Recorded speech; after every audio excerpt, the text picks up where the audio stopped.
ages, down into the Le Mans chicane, and they go through the grass and spins.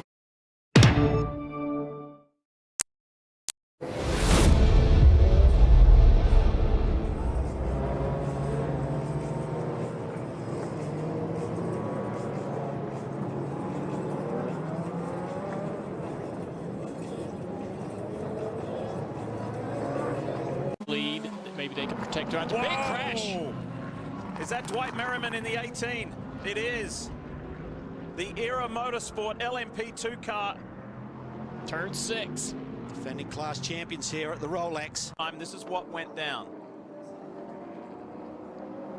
He just came up on a car quickly. It's an LMP3 machine in front of him. Yeah, he just gets on the brakes and just locks up the rear wheels there. It's like when you suddenly just add more pressure. We saw it a couple of times at Petit Le Mans, just very strange in the brake zones with these cars. ACO, the Automobile Club de l'Ouest, who run, we got the 22 United Autosports car off, who run Le Mans and Daytona International Speedway and IMSA. A really nice gesture there to name that the Le Mans chicane. Yeah, and in Le Mans, at that. Some of the times you have to look to what the track you're at likes.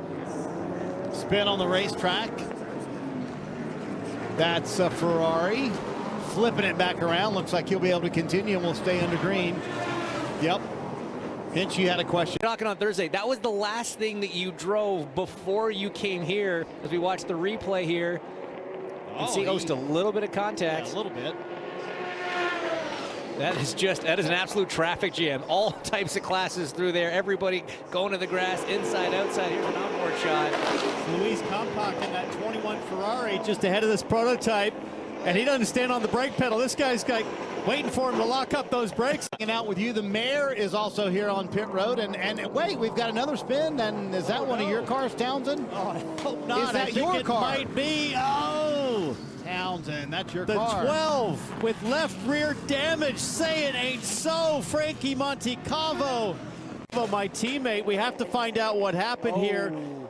Just a little touch maybe in the back. He goes left to avoid and can't avoid contact from the spinning Ferrari. It's like you said with the last Ferrari that went around. Didn't think he got on the brakes hard enough to stop that car from rolling back. Really just nothing he could do. On board here. Frankie is so good at staying out of trouble. He goes right here, and the Ferrari gets off the brake pedal. Yeah, that's exactly like the... This was a few moments ago. There's an incident leaving pit road between the 70 and the 7. Oh, you could see it there. Brendan Ariba. GTL class goes to GT Pro. It's 19 spun around on the back straightaway. We got a very full field of GTD pros, and the top 4 right there on the screen in front of you. Literally top 5 within 2 seconds of each other.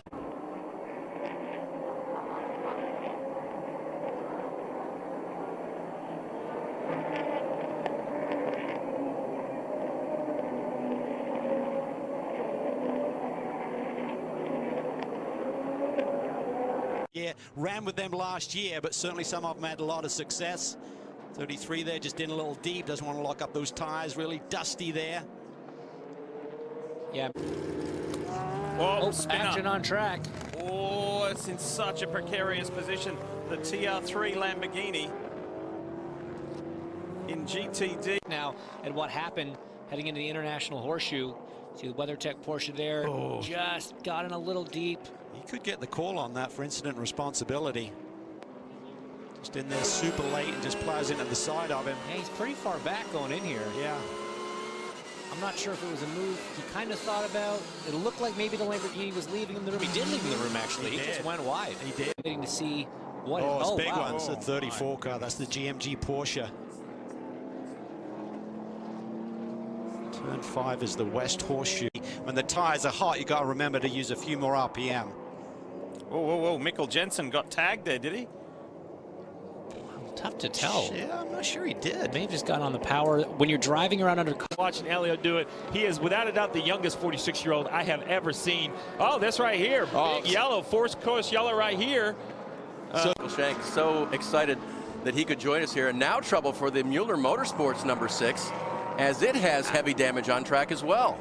And I'm not sure how that one happened, James, because we were under caution for the 23 Alex Oh my Ramirez. goodness, and the 75 Mercedes as well. This is mayhem. There's cars all over the racetrack. We're not sure if they're connected or not. We haven't seen any replays, obviously. We saw that Lamborghini moving to the ovals. We'll go to a replay here. Here's the 97 GTD car. Oh, wow. Exiting turn 6, getting out of the NASCAR 2 banking. Another look here. Just happens up. There's a third car involved. Lamborghini number 19. Yeah. Is that right? Oh, there's the damage to the prototype, to the LMP3 car. I mean, first off, there is no series in the world that has this many manufacturers involved in it. This is truly amazing, and as you say, so many. Whether it's see that flat right rear tire for Will Stevens in the 10 car, and there was a spin. That's how all that got going. He had been doing a terrific job to that point, sitting second in DPI, does not make any wall contact, but eventually that right rear does go down for the 10 machine, and all of the DPI cars were about a lap or two from making the stop. Will just flat cooked it in there, didn't he, Hinch? He just went way too much into turn 1 there, trying to get all he could.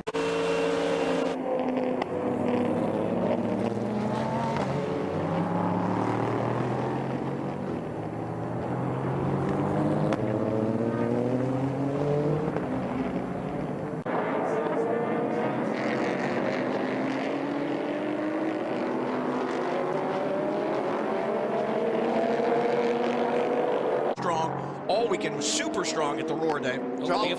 Trouble for the 64 into the wall now. That's turn 5. That's the team TGM Porsche. Owen Trinkler in the car. And again, that could be foul. Was able to blend back on without any problems. This is on board with the number 3 Corvette. Oh, and that's where it started. Happened. A little bit of contact here, racing 2 drivers going for the same spot. You know, there's still almost 18 hours left to go in this race. I know. In that situation, I think the LMP2, and I heard a lot. Sometimes you got a passing, even if sometimes the spotter say clear. Oh, another one, and that's whoa. That was a big one right out of the bus stop. Yeah, that was leaving the bus, coming out of the chicane there. Oh wow! Wow, was that something with the left rear? That was unusual. Yeah, that looked really odd. I wonder if it was just coming out of the pit. Yeah, outlaps are really treacherous, and then we're all in a position where we don't have enough sticker tires to get to the end. So the rear and the front back and forth throughout this race, you've got to stay off of the bumps, and a problem for the 6. The Mueller Motorsports LMP3 car has had a couple of different times. Okay, is he excited about the new partnership with Brad Keselowski, all that's going on the Cup Series side? He really is. You know, this new car, it was time for the 8 Ligier of Dan Goldberg. There's Goldberg coming out here. He got together with another prototype. I think the 19 car. Had he just come? One in 2018, another one in 21, so pretty awesome. We had a wreck right behind us. Yeah, I can hear it right here. right behind us, the 96 car, I believe that's, I don't know who's in the 96 right now, but it literally spun, almost hit us on the pit wall. That was exciting. You heard before you saw it. Yeah, I know. He lost it here on the he lost it here coming through the... It's from the 97 WeatherTech machine. Take a look up ahead on the left. Whoa, that was really bizarre to suddenly lose control unless the tire suddenly went down. Kind of the braking points and the markers right now, a little bit wide there coming off turn 1. Tom gets the power spin in the middle of the pack. 31 Wheel and Engineering Cadillac. Boy, that's Nunez behind the wheel. Escaped any contact so far, I believe. Well, he needs to get moved out of the way here. Anybody that runs wide will have a hard time missing. Just those cold. In the Wheel and Engineering Cadillac, look to the right-hand side. Yeah, just power down, just loops it around as he tries to accelerate off the corner there. Just an indicator how tricky these conditions are. Everyone's talked about it who's been in the car here this early evening. Over the 01, there you can see it just rotates around and Was. Bloomquist, though, really impressive knows the chassis that the Acura is built around. The car off in turn 1, almost made it to turn 6 there in the tire wall, extensive damage to the back of that car, and I think the best thing he could do is leave it right where it was. Both rear tires are flat, the rear wing is gone. You that said, hey, they always tell you when you come here, if you have a problem, he just tries to be up high and gets in the gray, and it's off. He's going, and boom, into the wall. To the roar, and said, what we found works here as well, and a problem that was down at the Le Mans chicane. The 39 Carbon entry, and I couldn't see who the other car was. And they're down a few laps. The 39 was up front early on, but they were already down several laps. I think it was the 21. I think the Audi gets in there and either gets a little loose and has to check up a little bit, or kind of checked up to get the run coming off the corner, and it completely...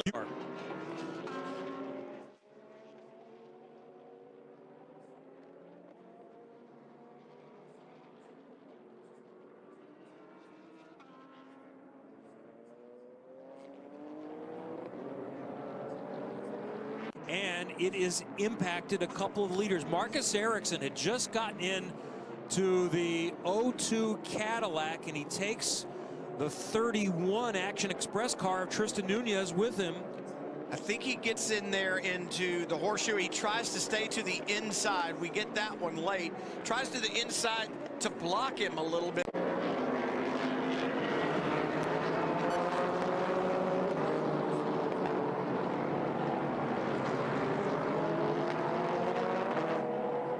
Oh, I mean, it's awesome. I mean, you're watching the battle, or you were before the 47 had its problem. The battle for the lead in GTD Pro with Engel out in front and a Mercedes. Then, yeah, clearly it's a showcase for those brands to come and celebrate variety. I think there's 5.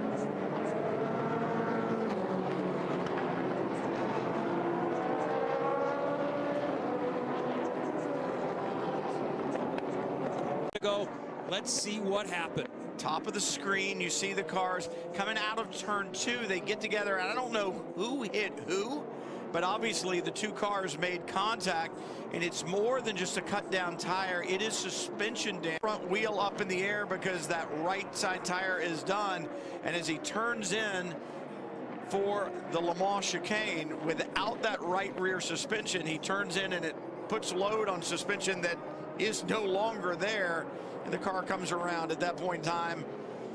No problem except for the trail. Possibly a couple. It was Pipa Durrani arriving high speed, and there's a spin for the second of those Porsches. The 79 car, as I said, it was 79 car that was really struggling for the first couple of corners on the infield. Racing driver brain cannot tell you just how cold it is. You can't believe it's as cold as this, but in fact, under braking, he left the track, found an access road, which is rather good to slow him down, and then reversed across the grass, just missed the tail of the KCMG Porsche, and importantly for him, just missed as he went across the track. So it's race inexperience, quite possibly. He needed to allow the space. There's a tear off that is making a break for freedom as well on the 79 car as he spun. Number 13 rather, and we've had 70 laps under yellow flag conditions. Well, big incident. Is there a car on fire behind the scoring tower? There's an awful lot of black smoke, a plume of it, coming from an unidentified car to this point, and the response crews are very inspired. I'd be very surprised if that car, that car is out of the race. I was about to say, be very surprised if it returned. But a sorry state it takes, with the engine cover off and now at a very peculiar angle, but covered in fire extinguisher. The prototype coming up his inside, so he rose high. And we've got the 44 Magnus Racing Aston Martin off the edge of the track. The lights are on, and it's going again, so little mishap. Rejoining at the, well, partway between the second and third of the 4 parts. Good news. Let's just describe that to you again. where it was a really crowded house into the Le Mans chicane. It's done some damage to the rear. Amazingly, the rear wing stayed intact, but that will have been knocked out of shape. It was contact with a prototype which needed to run slightly offline as a result before we go caution again. And quite how many laps this is going to be remains to be seen. Oh, it is a big crash for an LMP3 car. It's the Andretti car at turn. Now, one voice in the grip, but a ton of confidence from Tom Blomqvist in that number 60 car.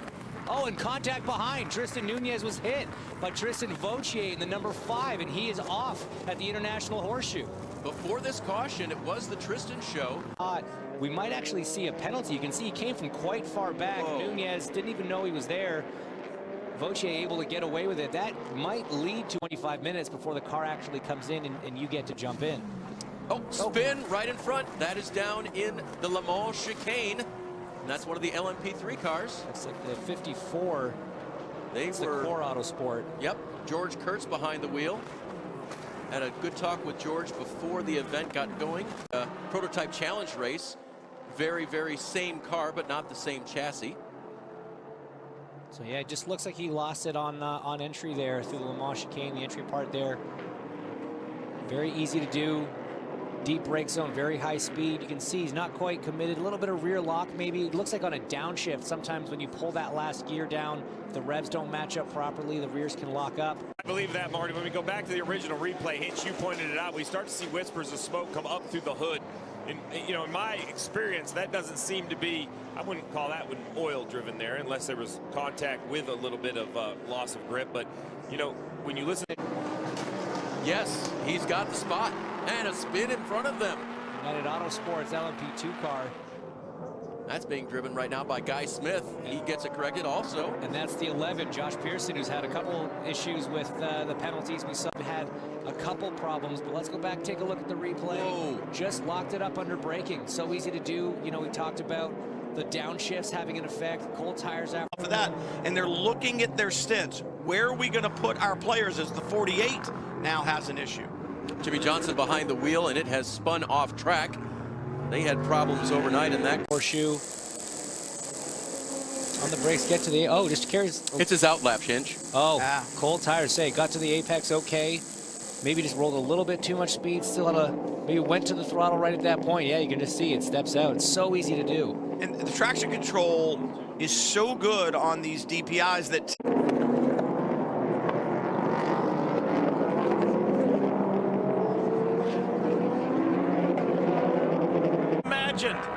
what's going on in his mid-40s for Meyer Shank Racing, the new team, as this GTD Pro battle rages down into the Le Mans chicane, and they go through the grass and spins, goes for 2. Oh, Lawrence Vantor. There's the Ferrari goes by for second.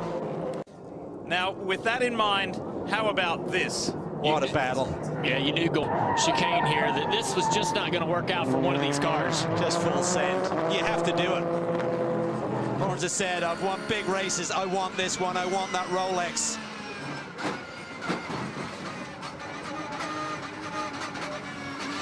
Last lap of the 24-hour maximum commitment. Gemini, that was just an unbelievable stint that he put together there, Dale.